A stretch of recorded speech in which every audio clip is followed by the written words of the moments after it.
Hey, architecture firm owners and emerging leaders. Get ready for unparalleled insight into the development of a world-class architecture firm and a worldwide organization driving the digital transformation of the design and construction industry. With Build Smart, the podcast that's changing how our profession operates. We share the incredible stories behind innovation in the building industry with my friend and co-host, Patrick McLeamy, FAIA, former CEO of the international architecture firm, HOK. You know, Yamasaki's office or firm lasted during his lifetime. And when he passed away, I think that was the end of the Yamasaki office. Helmut did not want that. He wanted a firm that would live out and grow beyond the founders.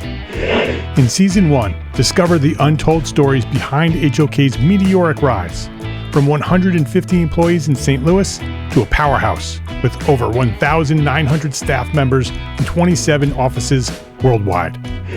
You know, they weren't as polite as the Kojima people. That was just boom. And anytime you have a creditor, whether it's Kojima or the bank, that wants their money, unless you can raise money someplace else, you are out of business. Bankrupt. And hold on tight for Season 2, where Patrick takes us on a new adventure as chairman of Building Smart International, shaping the future of digital transformation in the design, construction, and operation of built assets. Ian Howell, Ken Harold, and I, Ken was my technical representative from HOK. The three of us took a tour of Europe of 5 cities in 5 days. Very busy time. Simply follow the link in the show notes to subscribe to Build Smart now and uncover lessons that will transform you and your architecture firm.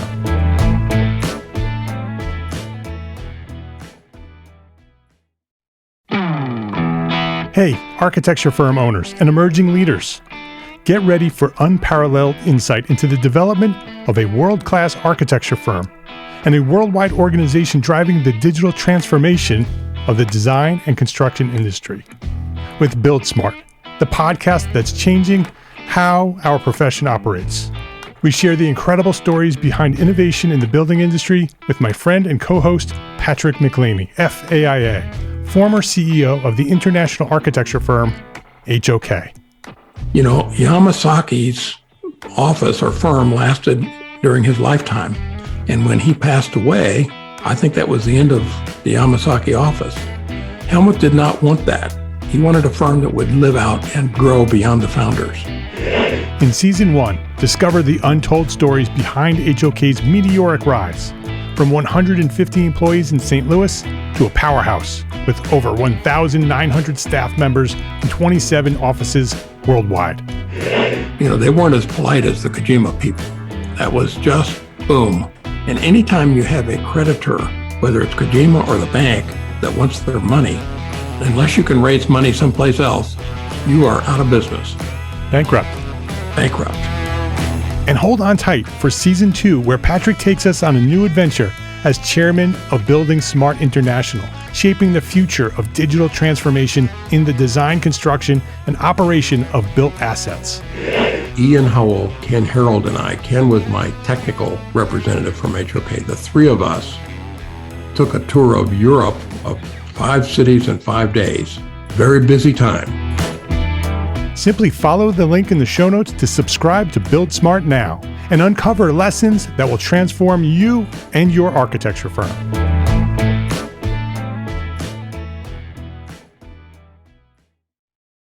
It's official. Build Your Brand podcast is now available. Listen and subscribe at EntreArchitect.com/BYB. Build Your Brand is our first new show from our brand new podcast network, Gable Media.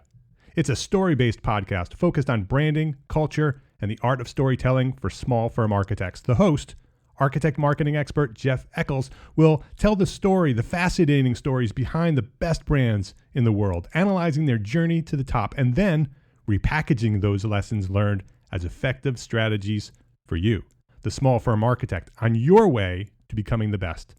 Build Your Brand podcast. Listen and subscribe anywhere you listen to podcasts or visit EntreArchitect.com/BYB. My name is Mark R. LePage, and you are listening to EntreArchitect Podcast, where each week I speak with inspiring, passionate people who share their knowledge and expertise, all to help you build a better business as a small firm entrepreneur architect.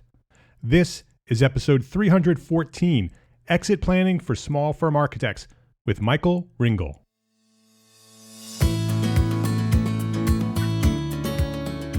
This episode of EntreArchitect podcast is supported by our platform sponsors, FreshBooks, the cloud-based accounting software that makes running your small firm easy, fast, and secure. Spend less time on accounting and more time doing the work you love.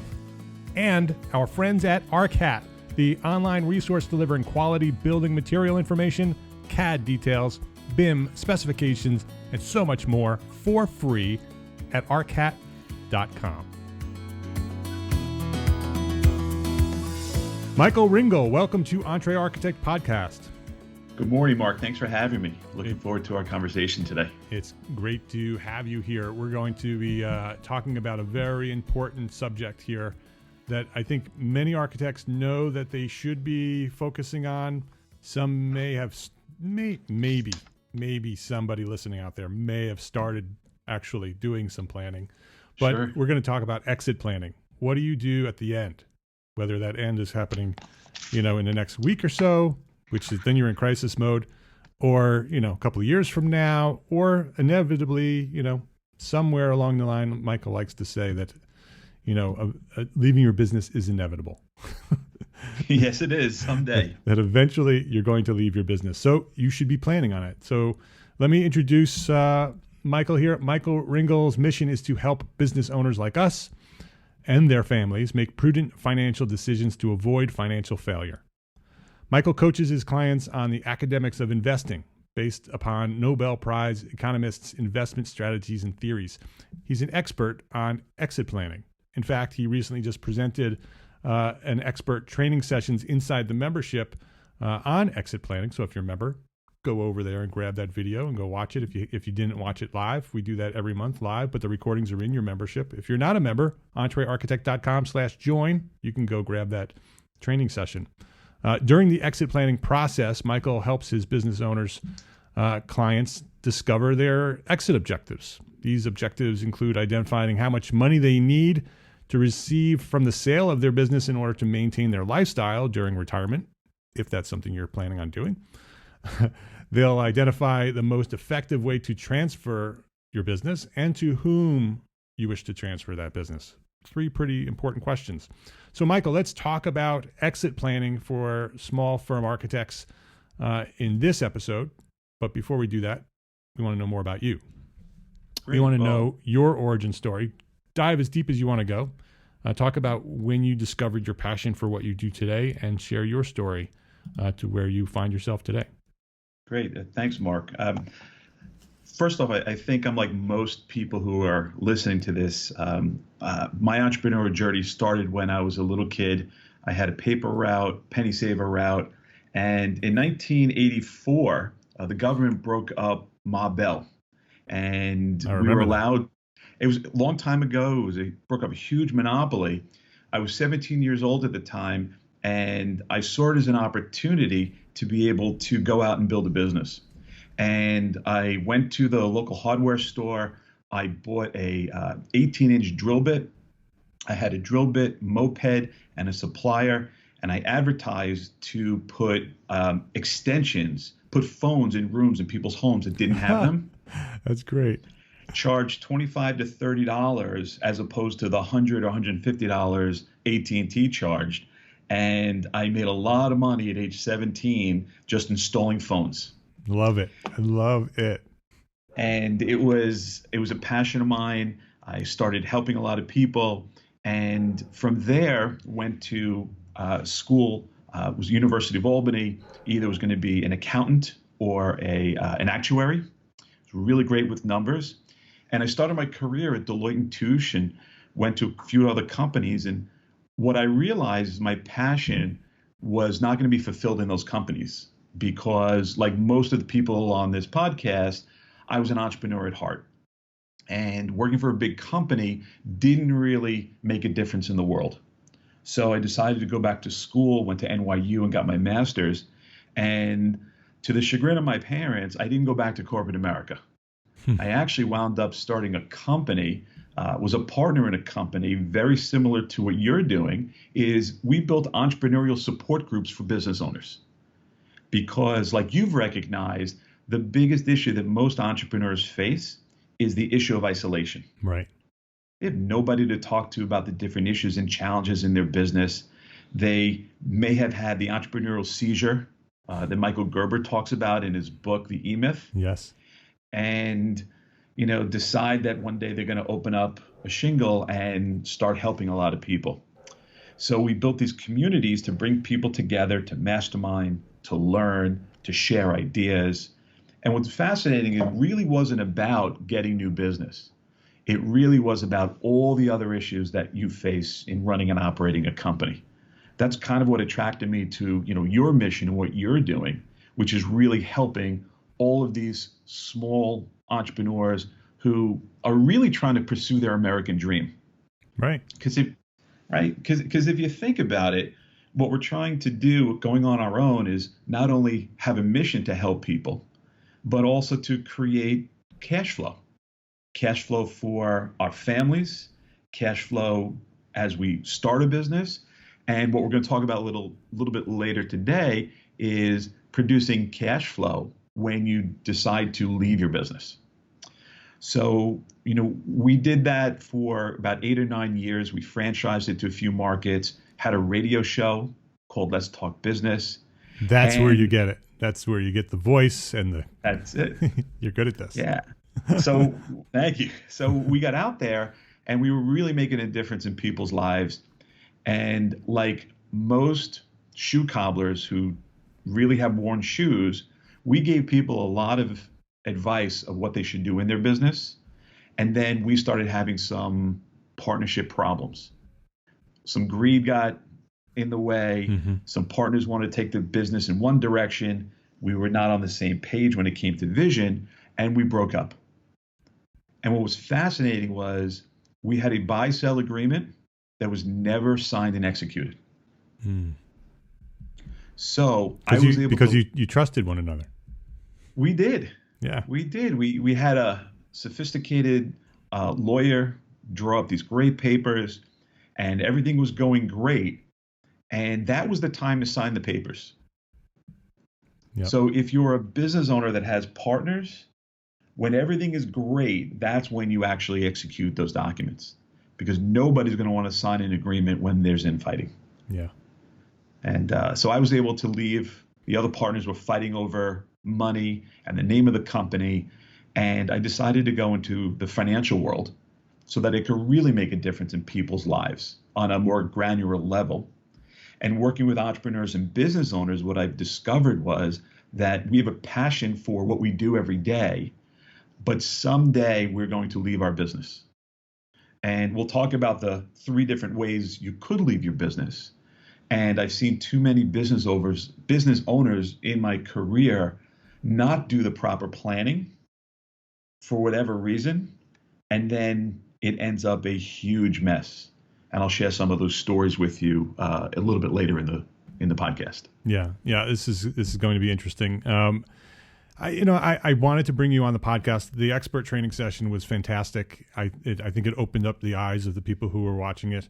It sort of brought a lot home to me, and I think it's something that so many architects, don't either focus on, or they wait till the very end. And it's like, sure. Maybe I think I want to move on. I want to sell the firm. What do I do now? And 2 years from now, right? It's right. not, and it's something that becomes a very big priority at the end, right? What do I do with my firm? But it's not when you should start thinking about that, right? That knowing from your training session that you start planning for your exit the day you open the door, right? Or even before that, right? Yeah, no, that's an excellent point. That's exactly right. Exit planning is business strategy. It is business planning. And there should be some thought given to exiting your business years before you actually do it. And we'll talk about the different ways and why that makes sense. But you're absolutely right. That's when, now's the best time. And what's fascinating is, architects, you're in the service business, very similar to businesses of a lawyer, a CPA, anybody who provides a service to somebody. How do you start planning the exit of your business now, not 40 years from now, when either it's time to get out, you get sick, you can't work anymore, or there's no enterprise value in the business to transfer. So you're right. We should start thinking about it today. Yeah. And I don't know if there's data out there on this, but I would say that the large majority of architects simply close the door. When they're done, they just, shut off the lights, close the door, pull the shingle off the off the signpost, and walk away. And they get nothing for it. Their families get nothing for it, or even worse, they get sick or they die, and their families have nothing. Right. And if that's that's true. And the same thing we know for accountants and lawyers. We believe, and financial advisors, we believe we're going to work forever. We believe that we're going to want to work forever because of the intellectual stimulation of the work that we do. Yeah, very much so in architecture. And if that's the case, and there's nothing wrong with that plan or strategy, then the exit planning should be, how do you move money from your business balance sheet to your personal balance sheet in a tax efficient manner over the next 30, 40 years, such that if and when you do decide to close the door, that you've saved enough money to be able to maintain the cash flow and for the lifestyle that you want to live in retirement. Right. So even if you do close the door, even if that is your strategy, there's planning to do before you do that in order to live the life that you want to live. Absolutely. And, you hit on a couple other things. There are, we really talk about in business, it's all about cash flow. Businesses are built to produce cash flow for your family so that you're able to live the lifestyle that you want to live while you have the business. When you retire, and let's say you transfer the business, you need to make sure that there's enough assets on your personal balance sheet to be able to maintain the lifestyle that you want to live. Yeah. So if you think about it, the most precious financial resource that we all have is our ability to produce income. And if our ability to produce income is impeded in such a way that either we get sick and can't work, you mentioned disabled before, or you die, well, not only does your business automatically close, but so does your cash flow. Right. So you're right. If your goal is to just run the business and close it someday, it may not be on your own terms. So how do you protect your family if your income goes to zero? Right.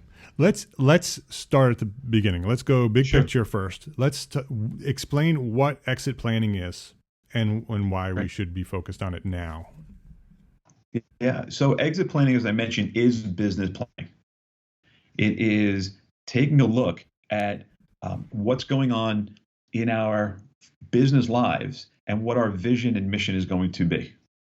And you kind of mentioned it before, there are some universal questions that we need to ask ourselves when it comes to leaving our business. Now, look, we all know with 100% certainty that we are going to leave our business. Either we're going to leave it on our terms or we're going to leave it on somebody else's terms. And 17% of business owners have a written plan. Most business owners, and I'm assuming you're correct, most architects don't have a plan. And so thinking about the universal questions are things that you spoke about before.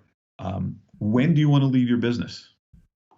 79% of business owners would like to leave their business in the next 7 to 10 years. So how do you start planning for that now? Whom do you want to transfer the business to? If you have children who are going to be architects, well, that's a great business strategy. So how do you transition or transfer the business to them in such a way that you minimize taxes, that you maintain control of the business, and that you're able to get what you want out of the business from a monetary point of view? And the third thing to think about is how much do you need to transition or sell the business for?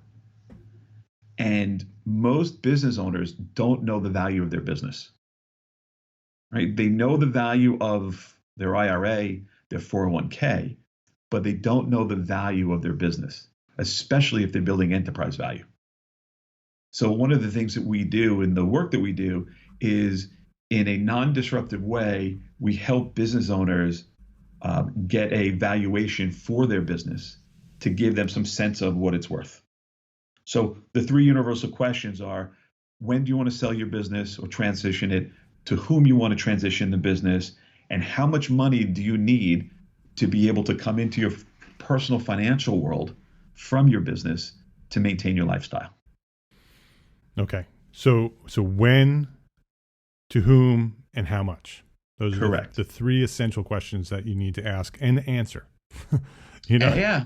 Yeah. I think that a lot of architects, I mean, there are so many architects that don't even have a business plan. They absolutely don't have an exit plan. Right. Many of them have it in their heads. This is what I plan on doing for my business, and this is how I plan on getting out of here.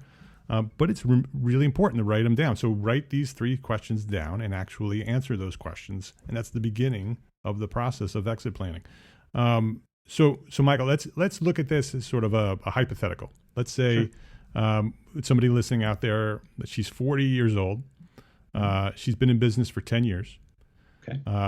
And she's a residential architect. She focuses on small residential projects, additions and alterations. Sure. She's got two kids, married. They have a house with a mortgage. Mm-hmm. What should I be doing as a 40-year-old architect who's been in business for 10 years? I haven't started planning at all. I'm listening to you and thinking, oh, this is important. I need to focus on this. What do I do? Well, step number one is you need to understand that most people's financial world, it's like a junk drawer in the kitchen, right? Throughout our lives, we just acquire product. We've come across people who have said to us, you need to open a 401k plan. You need to buy some life insurance because you have a family. You need to get some disability insurance. You need to open a 529. And most people that I've seen and work with have all these different products all over the place, but there's no coordination. There's no strategy behind what they've done. They've just acquired stuff. So step number one is to organize your entire financial world and put it in one place so you could see everything. And there are financial tools to be able to do that. And then take a look at, from my perspective, is we focus on protection first. So when you talk about exit planning for businesses, when you even talk about exit planning for families, which is retirement, right? The strategies are, what do you need to protect, right? What do you need to grow? And then eventually, what do you need to do to exit? So once you organize your financial world, I believe you need to protect it, right? There's some financial advisors out there that really go with, the investment philosophy, rate of return, follow the markets. But what I've discovered is that if you don't protect your greatest assets, which is your ability to produce income for your family, then rate of return when it comes to money is kind of irrelevant. So gather everything you have, organize it, and then look to protect it. Make sure that you have protection from lawsuit, not only for your business, but for your personal world, right? Make sure you have an umbrella policy. Your liability coverage is up to date. It's the most you can get. It's interesting. I called a company a few years ago to get some auto insurance. And they said, Mike, here's the minimum you need to have in your state, and here's the cost. And I said, no, I want the maximum coverage. And the person was shocked. And they said to me, you're going to pay more. And I said, absolutely. Because I know that God forbid something major happens, I want to shift the cost or the expense to the insurance companies. So I self-insure for the small things and transfer big risks to them. Making sure that you have the proper amount of disability income coverage. So if you can't work anymore and you get sick, income doesn't stop. And it's interesting because when people get into financial crisis, that's the first expense to go. And it's the most critical. I have clients who, at a very early age, with no family history, they got sick They were professionals in Manhattan making a lot of money, and now at a very young age cannot work. And because of the disability income coverage, they didn't have to sell the house. They didn't have to move. Life went on financially because they were covered.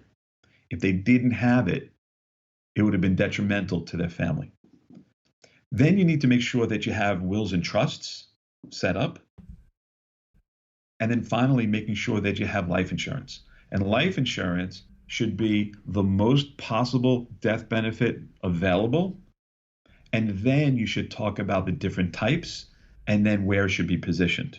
So protection of cash flow in my world and the clients that we work with is first and foremost. And as a business owner who's producing the income for the business and for your family, protecting that is in my view, that's paramount. That's number one.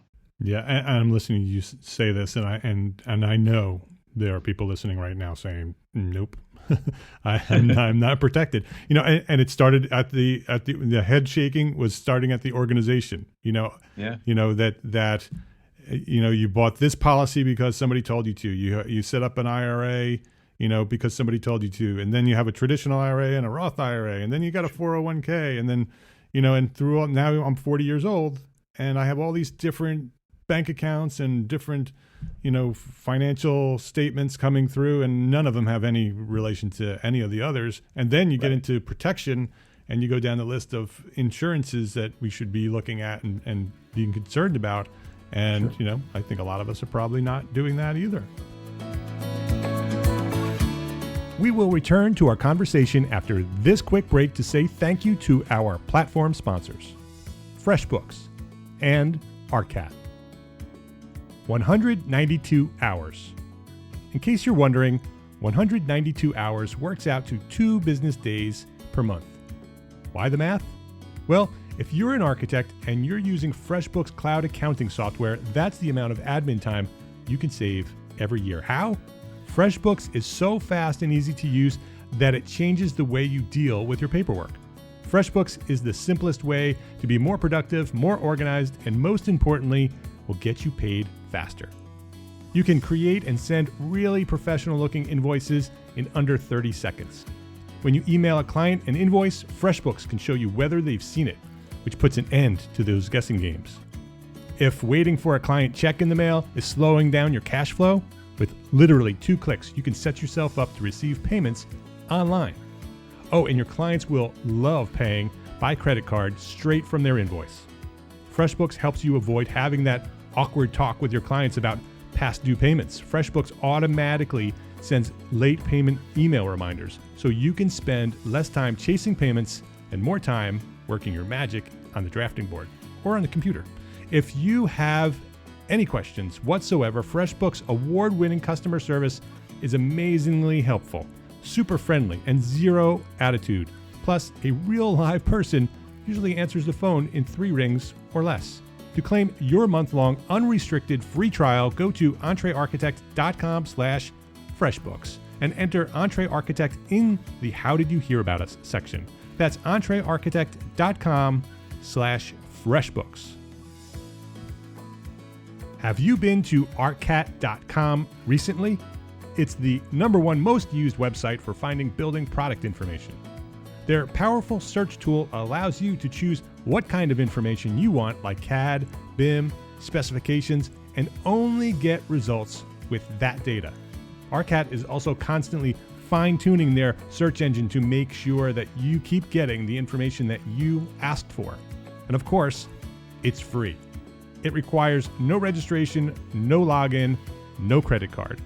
If you need product building information and you haven't used ARCAT recently, or maybe you've never tried ARCAT, head over there right now to arcat.com and try it out. You'll be glad you did. That's arcat.com, ARCAT.com. arcat.com. Build better content today. FreshBooks and ARCAT. Please visit our platform sponsors today and thank them for supporting you, the EntreArchitect community. If somebody is there shaking their head right now and realizing, well, this insurance stuff is important, but what do I even do? How do I even start that? How does somebody find somebody like you? What should they be looking for to somebody who can help them, first of all, organize, and somebody who can help them pick the right insurance at the right time? Because there's lots of websites. They can go on and search websites, and they'll tell you all the things that you need to tell you. But if somebody wanted somebody to help them, and I'm not asking you to pitch yourself, I'm asking you to give us some advice on finding somebody who can help. What should we be looking for to even start those two steps? Yeah, that's a great question. And what I would start with is really the organization first. Having structure and strategy around what you're looking to do is the most important. And anybody could find a financial advisor out there, an insurance person, an investment person, to sell them a product. Right. There are plenty, right? What I think you need is more of a financial strategist and a financial coach. So there are some products out there. One of them is called eMoney Advisor, which is an aggregation tool that a lot of financial advisors use to organize and plan with their clients. We use a proprietary software called the Living Balance Sheet. So if you go to thelivingbalancesheet.com, you could take a look at that. And it organizes, or the advisor you work with should organize your financial world first, come up with strategies second, and then go through steps of, here's why you need this. If you think about it, I tell my clients all the time, nobody needs to buy life insurance, right? Nobody needs to buy disability insurance, right? Nobody needs to buy an umbrella policy. But why would you want it? And you should work with an advisor who shows you, here's your life today. And if one of those things happen, here's what it's going to look like. And here's what happens if you protect yourself properly. And here's what life could look like. And what's fascinating to me is, in the 15 years I've been working with business owners and clients, this is the first time that I ever have to pay a life insurance death claim, because a friend, a colleague, and a client passed away last Sunday. And I know that his family is going to be okay because of the work that we did together. Yeah. And to me, it kind of hit home. I've been implementing strategy, using products to fulfill the strategy for 15 years. This is the first time I actually have to see it come to fruition. Yeah, you see the results of it. Yeah. Yeah. And knowing that I did the right thing. Especially for a friend. I can imagine that's hard. Yeah. So you want to find somebody who's, sorry. No, I was just going to say it's hard and fulfilling at the same time, that you see, well, this is why I do what I do. Yeah, exactly.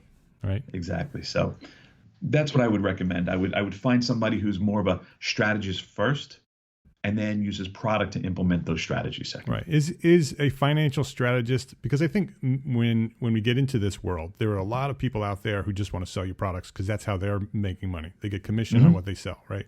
Sure. So is there a way to ensure that we're finding someone who's not incentivized by selling you the next best product, but they're incentivized to actually help you organize and plan and protect? Absolutely. So when we work with clients, we charge a fee for planning. And it's interesting, when I first started out, we didn't do that. We worked with clients, we organized their financial world, and we earned our bread and butter based upon the commissions and fees of the different products that got sold. Now, most people, right, they do the right thing. Right. They pick the right products. They will help you. And over the years, I found that, if we charge a fee for planning, that the client has a few options at the end of the planning process. They could take the plan that they paid for, right? Just like when I worked with an architect for the first time, I got the plan, I could implement it with anybody I want, right? Because I paid for the plan. So therefore, they could take the plan and either implement it themselves. They could take the plan and implement it with another advisor. But most of the time, the person who creates the plan is then going to use financial products to fulfill the plan. Right. And that's really what you want to look for when you start interviewing financial advisors. Right. Okay. So we've got our financial world organized. We have ourselves protected. What's the next thing we should be doing after we have that all figured out and and solidified. The next thing you want to start thinking about is what's your business worth? Big question. It's a question that's on everybody's mind. It's a question that people don't get answered for a lot of reasons. They don't get it answered because to do a formal valuation costs a lot of money. It costs a lot of time, and it's a moving target that's going to change over time. And if you have business partners, when you talk about your buy-sell agreement and what happens when one of you wants to leave or you're not here, a business valuation and how you value the company is important. So going back to the 40-year-old entrepreneur, what she might want to do is get a business valuation that's not as intrusive. And we use a certain software whereby we can easily take 3 or 4 years of tax returns, financials, and produce a significant report that will give you the approximate value of your business for a cost-efficient way to do that. It's very similar to how people use Zillow when they want to figure out an approximate value of their house. Well, we have access to the Zestimate, they call it. Exactly. Exactly. We have similar software for valuing businesses and businesses within your category. Now, everybody says their business is special. And what's fascinating is most people think their business is worth more than it actually is because it's their baby. Right. They built it from scratch. They put their blood, sweat, and tears in it. But once you know that number, then you could decide if that is the number that's going to fulfill what we call the gap between what you have on your personal balance sheet, what you need for cash flow and retirement, and if that amount of money that comes into your financial world on the transition of your business will provide you that, then that's a good number to know. If it's not, the next step is when do you want to leave your business and how do you grow it to whatever number you need to get from the net transition of your business. So to grow, to fill that gap. Exactly. So you're right. Protect the business first and foremost. Find out the value of your business, and then decide how you're going to grow it, and eventually how you're going to leave your business. You've worked with architects, so you've been through this process with architects. What adds value? What is the value of an architecture firm based on? Cash flow. So it's how much money is coming through the door, and how much money is going back out. Absolutely. People buy businesses because of the potential cash flow that it's going to produce for them. So if a business owner has a certain amount of money, they could keep it in the bank and earn nothing. They could put it in a portfolio and it will grow based upon the markets, or they could take that money and invest it in a business with the hope that that's going to produce a greater return than investing anywhere else. And if you think about it, most business owners take all of their financial risk in their business. Right? Their personal world is typically conservative, or we'd want to be more conservative because you need to save a lot of money there. But architects, accountants, lawyers, it's all about cash flow. And if you don't start putting in systems, or if you don't start putting in things that are going to add value to that number that somebody's going to want to come in and purchase, then you don't have much but the cash flow it's producing. Yeah, and the cash flow can't be based on your existence. Correct. Right? It can't be, I'm in the business, I'm doing the work, I'm out there hustling to get the work, and it's because my name is out there and I have all the connections and all the relationships, and then I come home and I do all the work and I produce all the drawings, and then I do the construction administration and shake the hands of the contractors, and then I retire, and then all that cash flow I can go out and sell that, right? I can use. I wish. Yeah, right. And so I wish. So if our cash flow is based on that today, let's say our friend here, 40 years old, up in Indianapolis. Did I say Indianapolis?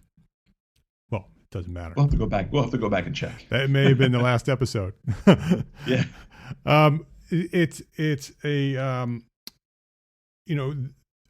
that cash flow needs to come from somewhere other than your existence in the firm. So you said systems. There's that word again. I've been talking about systems for the past 7 years. That is the top priority for architects, to build systems around what they do and try to automate as much as they can, or delegate as much as they can. So there it is again. The reason you're doing that is not only to make your firm more efficient and to earn more money, to make more profit, but now it's part of your exit planning, because that's what your firm is based on. Yeah, absolutely. I mean, imagine if you created a model, a sales and marketing model that brought in leads, and you created something that was unique. Well, somebody might want to purchase that to be able to help them grow their business. There's a great book out there called Built to Last. Yep. And what they talk about is, how do you take a service business and productize it? Creating something that eventually is going to be saleable, as I mentioned before, that is enterprise value. It could be, your unique process in how you, design and create your plans. It could be a system on sales and marketing. You could create something on, how you're going to grow your business and the employees. Something beyond just the files that you have and the clients that you have. I had the unfortunate experience of working with a client's relative who, my client passed away, did not do any of the proper planning, was so focused on his business, didn't want to hear of it, and he had a medical practice and passed away at an early age. And we thought we were going to be able to sell the files. He had 5,000 clients, patients over his lifetime.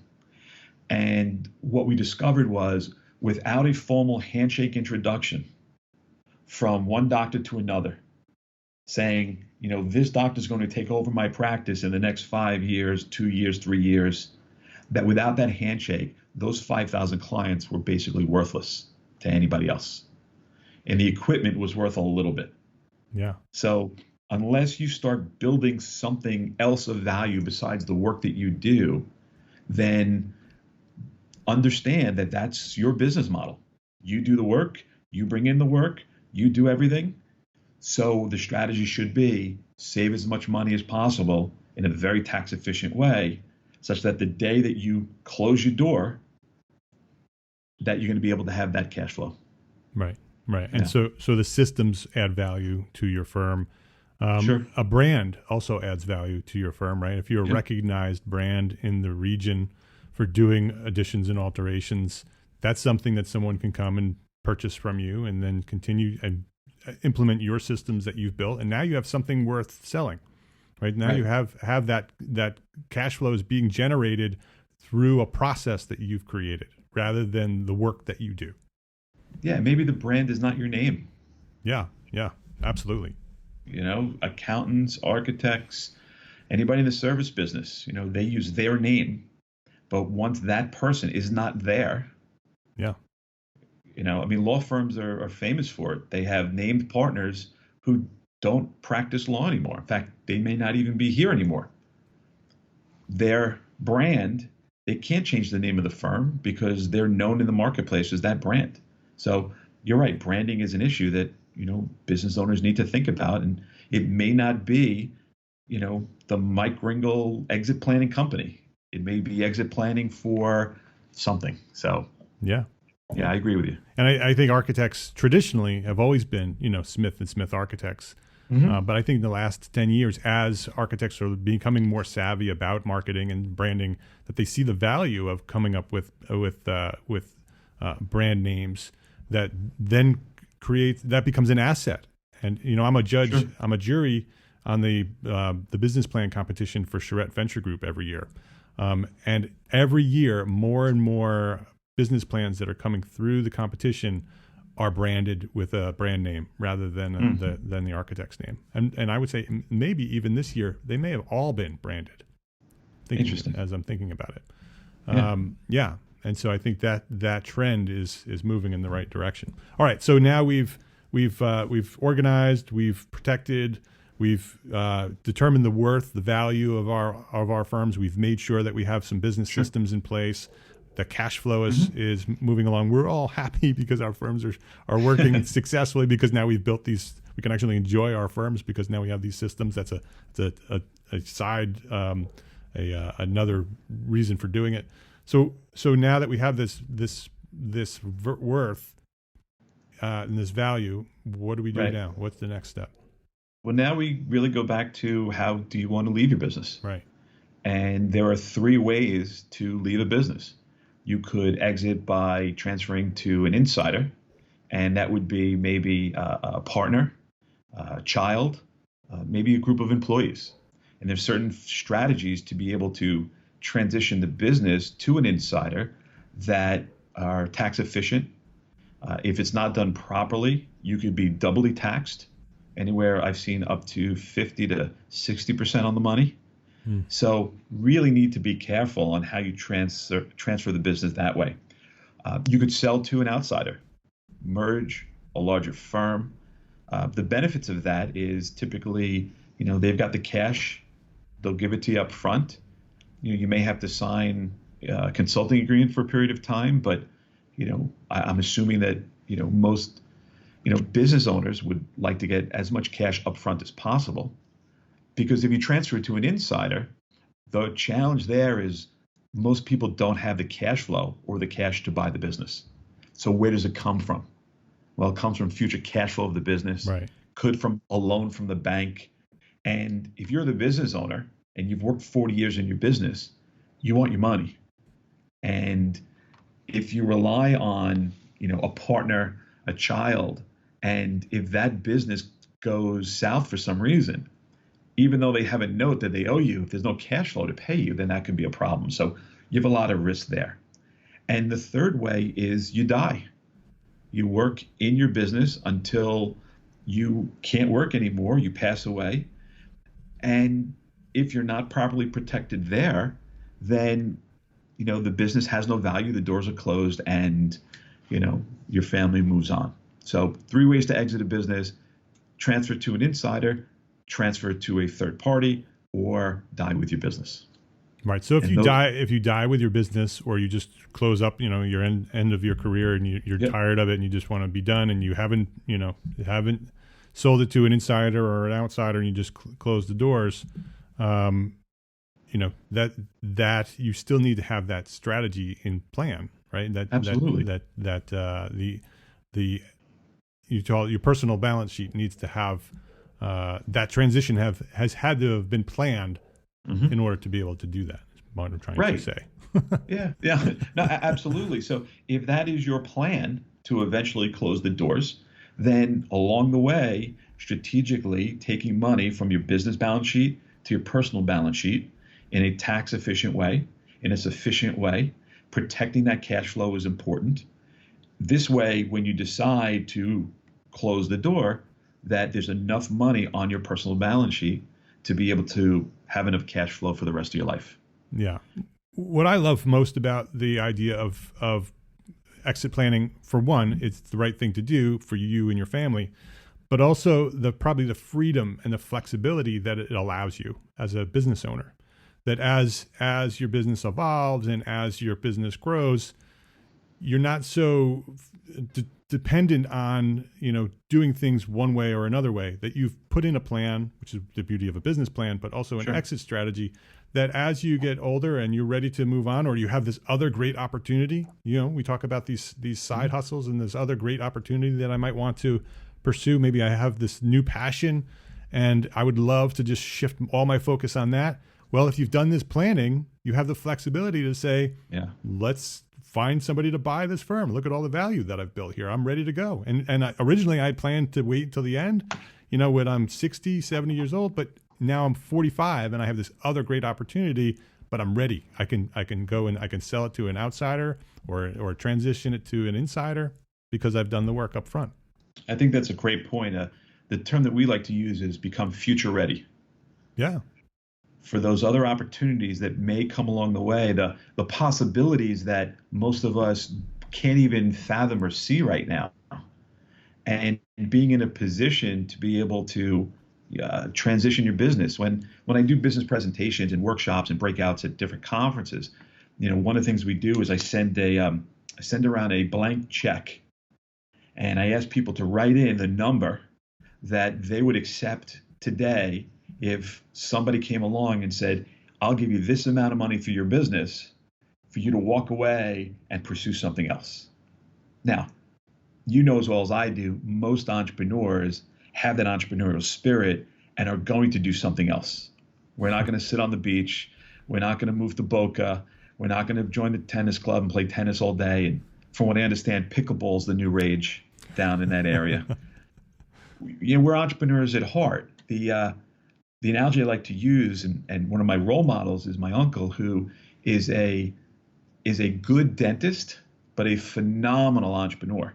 He has a vision. He could see practices that were undervalued. He'd buy them. He'd grow them. He'd exit them multiple times. My entire childhood, I never knew where I was getting my teeth cleaned because I didn't know if he sold the practice or not. Well, he's 72. His exit plan was his daughter became a dentist. Her husband's a dentist. And when he, quote unquote, retired, he's now living life on his terms. He still works in the practice a couple days a week, full schedule, not because he has to, because he wants to. He's helping his other daughter open up and grow an audiology practice in Boston because he loves the entrepreneurial spirit. So most entrepreneurs, when we leave our business, we're going to do something entrepreneurial. We're not going to sit on the beach or just play golf and do something else. Well, we may do that for a couple of weeks, but then we're going back to work. We may try to buy the course. We may try to figure out what they're doing wrong and try to get more. We're always thinking. I could use a 2-week vacation, fully paid. Yeah. Yeah, exactly. Yeah. So could I. So on that note, that's the best thing to do. Yeah.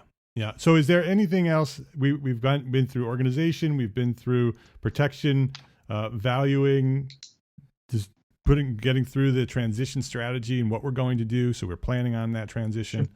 Is there anything else that we need to make sure that we have in this exit plan? Yeah. The only other thing I could think of would be if you have a business partner, I would make sure that you have a fully executed buy-sell agreement. And create the agreement when things are good. And you need to include things like what happens when a partner leaves or wants to leave. And we talked about if you get sick, there's disability buyout insurance. If you die, there's life insurance. But what if a partner just wants to retire? How is the partner going to be paid their equity? What's the business worth? What's their portion worth? What if, believe it or not, something happens legally and they lose their license, right? If you and I are partners and we're both architects and you lose your license, well, we're still business partners. Right. If it's not spelled out in the agreement. So really being detail-oriented about the buy-sell agreement is important. Things to look at include stay bonuses. So if you're building a larger firm and you have architects that you want to stay with the business that are crucial to running it when you leave, creating some deferred compensation with golden handcuffs to be able to make sure that upon your exiting that they have to stay, otherwise they would lose a lot of money. But the whole process that we've been talking about today, it's not complicated. It's important, but people don't make it urgent. When I work with people, it's urgent on my calendar. So I think we've kind of covered the basics and really things people need to start thinking about today when they are trying to figure out when they're going to leave their business. Yeah. Yeah. Another thing to add to your list, people. Yeah. Another thing. I know you listen to this podcast and the list gets longer and longer every episode. But it's important. These things are important. And this is a super critical one. Business planning is important, but exit planning is part of that business plan. It's part of how you plan the health and the life of your business. That vision strategy that we talk about, that vision strategy should be part, that exit plan should be part of your vision strategy. What do you want your life to look like when you're done with your architecture firm? Super important questions. Michael, this has been super valuable. I knew it would be because the expert training session was super valuable. So again, I want to go through the question that I ask everybody before we wrap things up here. What is one thing a small firm architect can do today to build a better business for tomorrow? That's a great question. I think we covered it in two parts. Number one is protect. It's one of the things that are overlooked. It's one of the things that we believe we're all invincible. And if you really want to build a business, especially if you're building an enterprise business, you need to protect it. So I stand by that first and foremost. Yep. Excellent. His name is Michael Ringel, Ringel. You can find him at MikeRingel.com. We'll have a link on our show notes. This is episode 314. So EntreArchitect.com/314. We'll have links to everything that Mike referenced and a link to his website.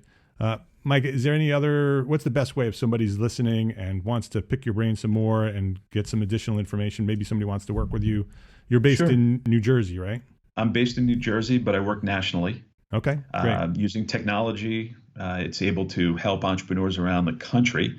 My email address is mringel@strategiesforwealth.com. That's FORwealth.com. My number is 917-734-4748. And I'd be more than happy to speak to anybody about, what their concerns are.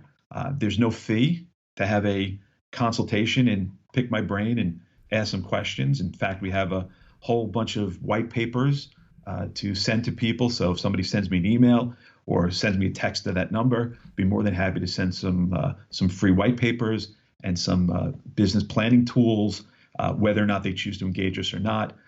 It's a pleasure to speak to you on this podcast. I love talking to entrepreneurs about what's going on in their business because we're alone, we're isolated.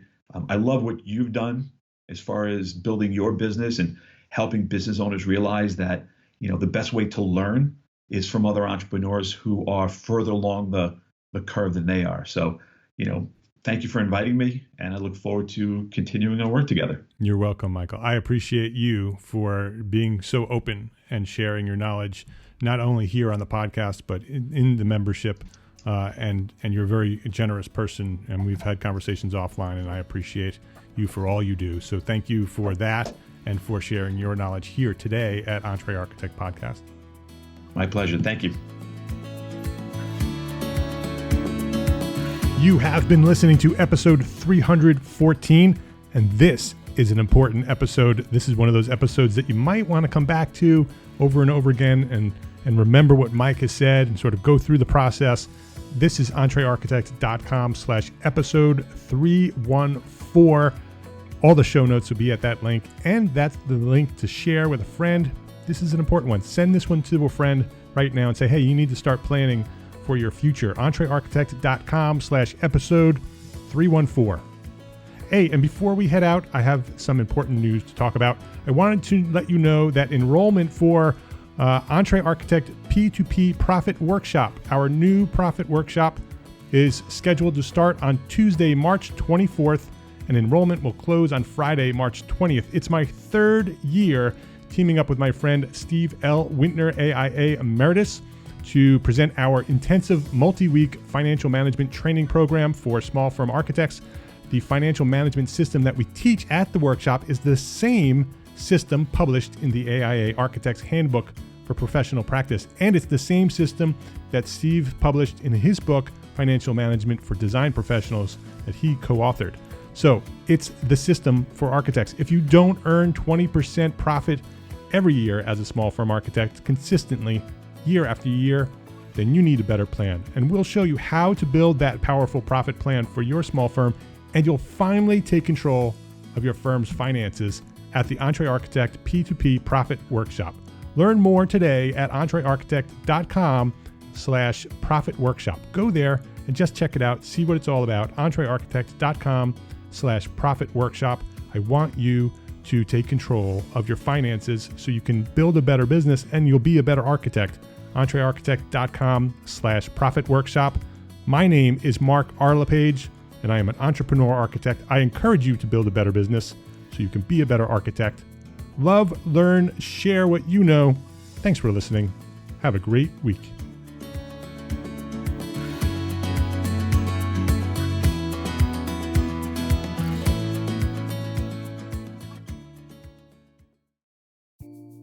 Imagine earning continuing education credits while doing exactly what you're doing right now. Well, you can. Gable Media has revolutionized the way you earn your continuing education credits with a groundbreaking approach. Forget running around town and scouring the internet for credit-worthy courses. Fulfill your CE requirements effortlessly by listening to engaging podcasts just like the one you're listening to now. Our podcasts are designed to educate, entertain, and inspire, all in a user-friendly environment. But wait, there's more. Architects, Gable Media is also approved as an AIA continuing education services provider. Upon completion, we handle everything, from reporting your hours directly to the AIA to storing your certificates in your personal Gable Media profile for your self-reporting needs. So follow the link in the show notes and start earning your credits in the most innovative and entertaining way possible with Gable Media. Attention architects and creative minds, get ready to supercharge your brand with Build Your Brand, the podcast that's unlocking the secrets of branding success for creatives.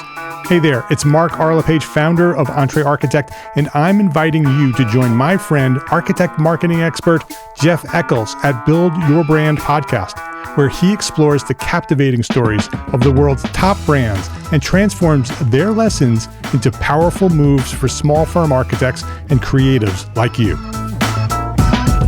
In Season 1, Jeff shares the thrilling tale of Southwest Airlines, where he dissects their journey to the summit and distills it into strategies tailor-made for you. It's important to keep in mind that companies like Southwest compete in the real world, just like you, and face real-world challenges, just like you. You might be surprised at how similar those challenges are to the struggles that you grapple with on a day-to-day basis. Don't miss out on your blueprint for success. Subscribe, tune in, and let's build your brand together. You may have noticed that the very best brands in the world are also known for having somewhat unique corporate cultures. That's often the glue that holds everything together when they encounter those rough spots. We don't do it because it inconveniences the passengers to whom we are primarily dedicated, the short haul, frequent flyer. Follow the link in the show notes to subscribe to Build Your Brand today. Remember, no matter the size, the journey's the same. Your brand's journey to the top starts here.